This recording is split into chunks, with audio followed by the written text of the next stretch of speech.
Welcome to Boxing Squared for boxing news and views from around the internet. Now, today I wanted to talk about Joseph Parker again. This time, what's next for Joseph Parker? And I'm not talking about Hughie Fury, I'm talking about after that. Simply because I see a little bit of a problem if he loses, especially. But even if he wins, where does he go next? Because there's been a few things that have been said in recent months, and if he doesn't follow through, we could be in a little bit of trouble. But also, his profile is quite low at the moment, and that could also hurt potential fights and future potential earnings, possibly. Okay, so Joseph Parker coming up against Hughie Fury in September. We all know that. Um, we'll start with if he wins. If Parker wins, well, really, in my estimation, he has to fight Deontay Wilder next. Simply for the fact that we've been hearing for some time now that Parker wants to unify. He keeps saying that. He said it in the media just in recent days. So what does that mean? That means either Anthony Joshua or Deontay Wilder. And Deontay Wilder will keep calling Parker's name, whether he actually is free to fight him or not. I mean, he's got Bermain Stavern to take care of, his WBC mandatory. But if they can get that fight made, well, I mean, that's a good fight. But in terms of Parker winning that, well, that's another story. But even if he did win that, well, he'd probably get very little credit for the win, simply because Deontay Wilder obviously hasn't fought a lot of top names. He's got great power. He's got almost all of his opponents out of there, except Stavern, which is a few fights back. So he's got 37 knockouts, 38 fights. But as we all know, he's been called Deontay Bum Squad Wilder, not Bomb Squad, Bum Squad. I mean, and that's simply because the opposition has not been fantastic. So you end up entering one of those situations where Parker might get the win, however ugly it could be, or however spectacular. If he gets the win, people might say, well, Deontay Wilder, he was no good anyway. But that does end up increasing Parker's profile a bit, but I'm sure he won't get the credit that he deserves if he does one, beat Fury, and then two, goes on to fight Wilder and wins against Wilder. The only real benefit is he'll end up having two belts, and that really will help at the negotiating table, but he's not a huge name. I mean, you could almost say that while his run to the title was quite charmed and a lot quicker than maybe many of us thought, because I mean, I think a lot of people would say that Parker still isn't in his prime. He's probably starting to get closer to it, but he was maybe rushed along a little faster than otherwise he would have. But that's because the opportunity came up and, well, he took it. He fought for the open belt and he took it against Ruiz. Okay, so he may not go the Wilder route. And I think that in itself is a problem. So he beats Fury, but then his handlers may decide, because he's sticking with David Higgins post the Duco split. I mean, Higgins has been quite vocal in the media saying, I want to build Parker's profile in the UK. And saying those sorts of things, setting up fights against maybe potential like Bellew or Dillian White, that in itself ends up causing a bit of a problem because they've also been saying we want to fight Deontay Wilder, we want to unify. So we're getting a bit of a mixed message here. So that is actually creating a narrative right now. And if you've subscribed to any number of boxing channels, you'll know that there's a number of them saying Joseph Parker is ducking Deontay Wilder. I'm not quite in that camp at the moment, simply because I know that the WBO won't let him fight Wilder at the moment. They're saying you have to take care of Fury. So we take that off the table for now. That's not a problem right now, but the narrative is a bit of a problem. Fans are starting to, I mean, especially casual fans who follow boxing, but maybe don't follow the guys like Parker. They might follow Wilder quite closely or Joshua, but they hear these things, they read these things, then all of a sudden it's taken on as gospel. Well, Parker's ducking Wilder. Not the case at the moment, but that narrative is building. And obviously, if he decides to fight someone from the UK, well, then it's solidified and it is a duck. So I think he goes, say, the British route, and he ends up fighting someone like Bellew. I mean, what does he really achieve there? A payday? But I mean, remember, Bellew did beat a one-legged David Haye. No matter how much Bellew wants to keep talking it up and saying that no man, he's the bogey man and that sort of thing. I mean, people weren't talking about David Haye because he's been fighting a couple of bums since he came back and he's done nothing. Um, I think people would have, people considered him dangerous, but I don't think anyone was actively avoiding him. Actually, Hay had the chance to fight Parker, and he decided, well, actually, I'll give up my shot and I'll fight Bellew. I mean, hence the reason why Parker is slotted to face Hughie Fury. Hughie Fury was after Bellew on the mandatory list, on the WBO's top 15. So he beats Bellew, no credit. But even if he goes against someone like Dillian White, who I actually think probably is a bit overhyped, I actually picked in that fight against Chisora. I thought that Chisora won that fight. Great fight, don't get me wrong.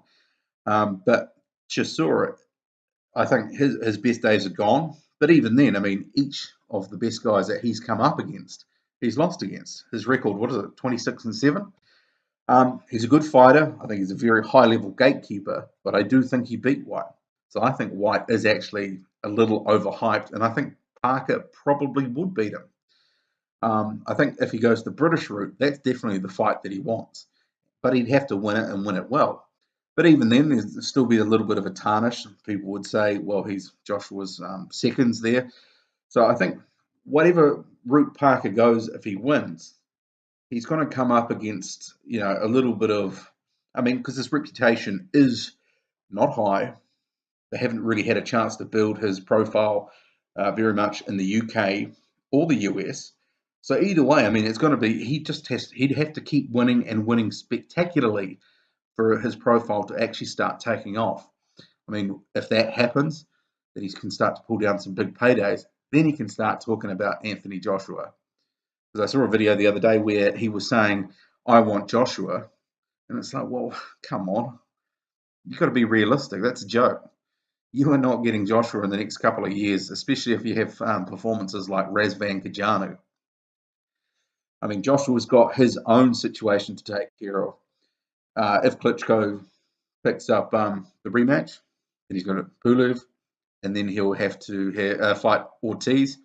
And if they're only fighting Joshua twice a year, I mean, that's the next 18 months taken up anyway.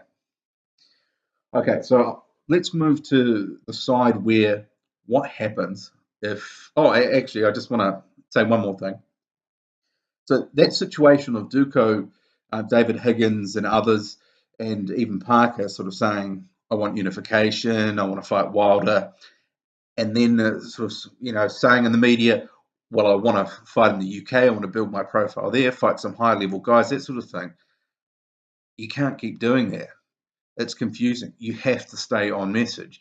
You can't keep putting out that sort of stuff because fans pick up on that pretty quickly and then they're like, well, what do you actually want? Anyway, if he loses, I actually think this is a very interesting scenario. Because if he loses, like I said the other day in my previous Parker video, he really will be nowhere. Because they've built up his profile or his, body of work so quickly and largely off the boxing, mainstream. So he's done most of his work down here in New Zealand. He's had a couple of other fights around the place, one in Samoa, one in Germany, a couple of low-level things in the States, but that was as he was coming up right at the start. But more recently, the last couple of years, almost exclusively in New Zealand by the Samoa fight. But that's been away from the eyes of the world. So he's built up his profile in New Zealand and sort of Oceania, but outside of that, for some, he's still largely unknown. And if they're looking at fights like the one against Kajanu, they're probably going, who is this guy? He's food. He's going to get absolutely thrashed. But what if he does lose against Fury? I think really it's going to be a tough road to hoe. Where does he go? As a subscriber said in my last video, he may end up having to graft away in America for a couple of years. But against who? Against who? I mean, who are we talking about here? It's probably going to be a couple of years before he ends up being able to challenge again for another title. But in the interim, what sort of fights is he going to get that's actually going to help his career? Is it going to be against the guys like, say, Derek Rossi, a high level journeyman, tough, durable? Then again, those sorts of fights are, high risk, low reward because some of these guys are actually pretty good. But that's not going to help build your profile. It might be another win on the column, but does it really help you? If he loses, he's not going to get any really big fights. He'll probably end up, because he's already fought his way to a title, he'll probably end up becoming a next, for a while, someone like a Carlos Takam, someone who's a really decent boxer, someone who's got good skills and is a bit dangerous and just dangerous enough where people don't want to take those fights. And if you look at Britain, who does he fight there? He's not going to get Joshua. He won't get White. You're probably looking more like someone like a Derek Chisora. But even then, Chisora is probably not going to want to fight him. Joseph Parker, great guy, great personality, but he's not really going to sell a fight with his mouth. Chisora and White, for example, great build-up. I mean, how many of us were watching those clips and just, laughing and smiling and, really getting into it? Joseph Parker, really respectful. He's not going to do that stuff. It's hard for him to sell a fight in that way because he's just not going to do it. And really, is the money going to be there?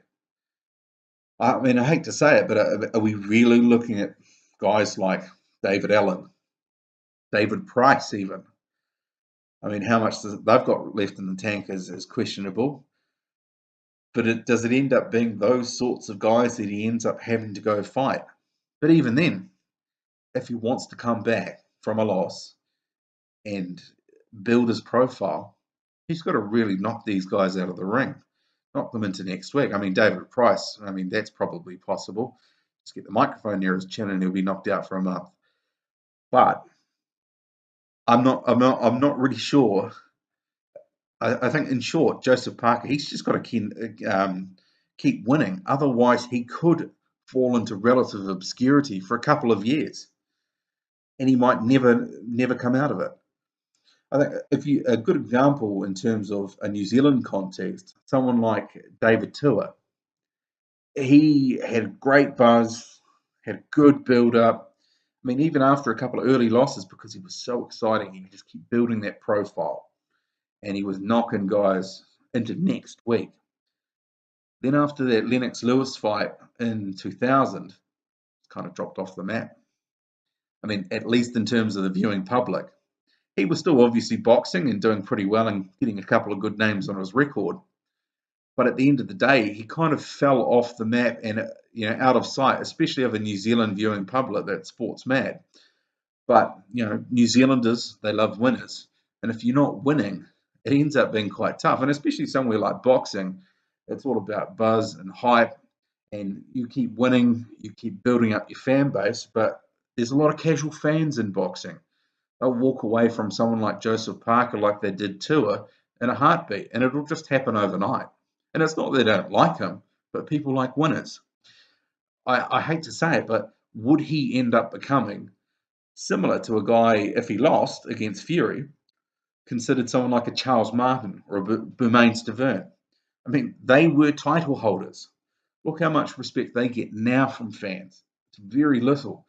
People laugh at Charles Martin.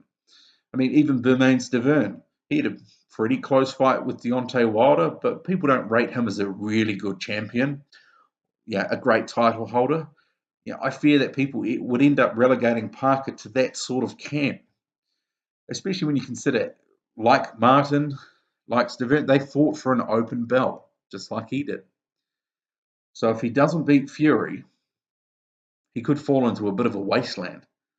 So I really hope that he doesn't fall into a wasteland. Parker, I think if he can keep winning, keep getting better, but he's got to tighten up that defense a bit. Can't use his head as a punch, to collect the punches. I really hope that he does look good against Fury. I hope he wins, and I hope he wins well. I hope he knocks Fury into next week. And for the reasons I've already covered, his career kind of depends on it.